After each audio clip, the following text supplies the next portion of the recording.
Greetings fellow Spartans, DailyWizard here coming out with a brand new video. In today's video I'm going to be giving you guys just my overall hopes for Halo 5 Guardians multiplayer. So yeah guys, without further ado, let's dive right into this. So my first and probably my highest hope, and this is what I absolutely want in Halo 5, this is what I think the majority of the fan base, especially the competitive community, really want in Halo 5, and that is a longer TTK. If you guys don't know what TTK means, it means time to kill. In the Halo 5 beta, the time to kill was really short. I mean, it wasn't as short as say a Call of Duty or a Battlefield, but the time to kill was extremely short. I mean, it was dictated on the firefight. Sorry, seemed to be dictated on whoever saw who first, and that's not what a Halo game's about. Whereas in a Call of Duty, if I see somebody first and I start shooting first, I am 9 times out of 10 gonna win that gunfight. Whereas in Halo games, I mean, somebody could see me first and start shooting, but if I was more skilled than said person, I could just turn around, couple BR shots, take the shields down, shot to the head with the BR. You know what I mean? I think the majority of fans can kind of get behind this, and that, yeah, a longer time to kill is definitely needed. We need way longer TTK. My second hope for Halo 5 is a better ranking system. Now, I know currently the Master Chief Collection doesn't have a ranking system implemented. 343 said they're going to be bringing that soon, hopefully. And I know that Halo 4 and Halo 4's ranking system was absolutely terrible. I really didn't like it. I didn't like reaches to a certain extent either. I really wanted to go back. I want 343 to kind of look at how successful Halo 3's ranking system was. I mean, people didn't like it, but I disagree completely. I think Halo 3 had the best ranking system out of all Halos. I mean, it was more skill based. If you lost with your team, you're gonna go down. And people might say, oh, but that kind of penalizes you even if you do awesome and get 360 no scopes.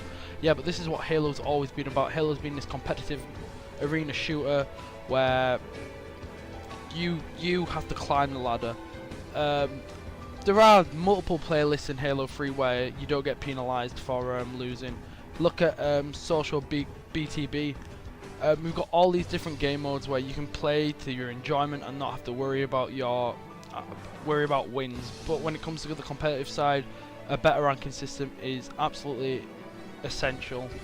I mean, yeah, so that's just my thoughts on the ranking system. I mean, if you've played Halo 3, you'll know what I mean by the ranking system. Like, say if somebody left as well, your rank could just drop, and that's what we need. We need to penalize leavers and penalize rage quitters. So yeah guys, this is my overall thoughts on the ranking system. My third thought is balanced maps. Now this is going to be a little bit more tricky for 343 to handle, and even myself, I won't be able to convey my thoughts properly in the way I structure the sentences, so apologies for this guys, but some Halo fans will know what I'm getting at when I say balanced maps are essential.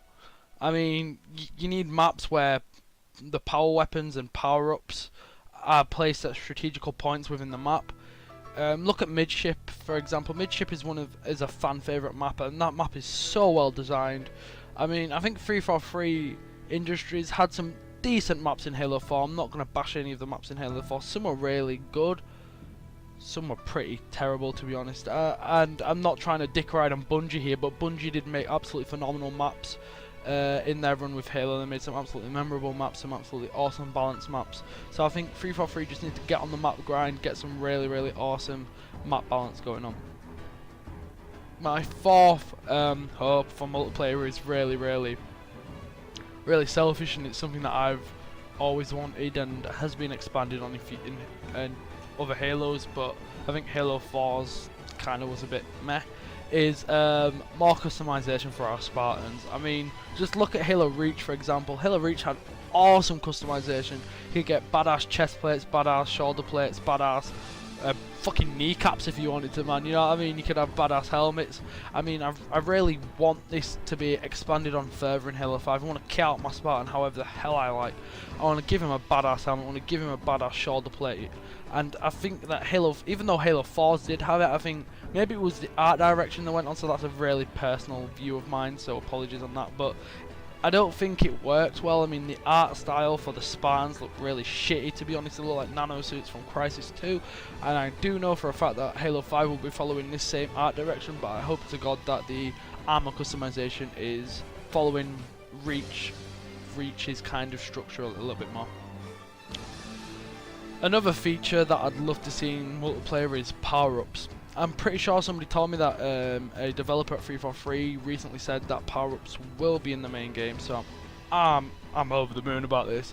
Power-ups were just as important as power weapons in Halo, especially in the competitive scene and just in the general scene. I mean, power-ups were awesome. They got rid of them in Halo 4 and it did really feel like something was missing.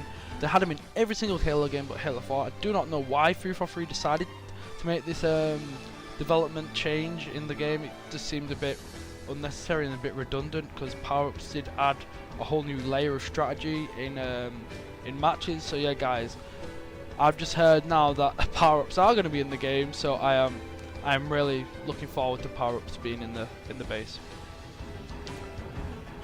One of my last, this is probably going to be my last hope for the Halo 5 multiplayer is no flinch.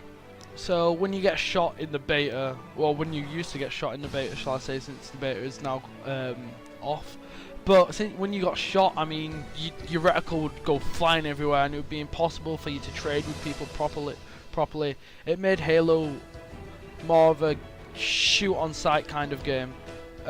This kind of goes back to the longer TTK hope that I had. I mean, it made Halo feel like a Twitch shooter, like you see the person first, you kill them. And that is not what Halo is about. Halo should never ever be a Twitch shooter. So that cannot be in the base game. I've heard that it was a so-called bug. I think 343 Industries called it a bug in the beta. So they said they're going to remove the twitching. So thank God for that. Yeah, guys, that has been just my overall thoughts on Halo 5's multiplayer. I know this video seemed a bit rushed. Apologies, I've got so much more planned and lined up for the channel in the future, hence why this video was a bit rushed. I needed to do this really quickly, but yeah, be sure to tune in for weekly Halo 5 hope videos, Halo 5 just news videos. If something massive drops, like the teaser trailers we had a couple of days ago, I will upload them and review them.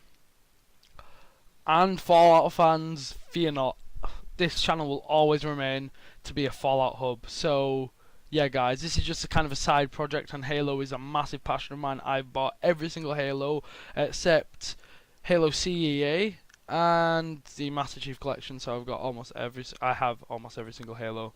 So yeah, guys, that's been your boy DailyWizard here, and safe Wastelanders.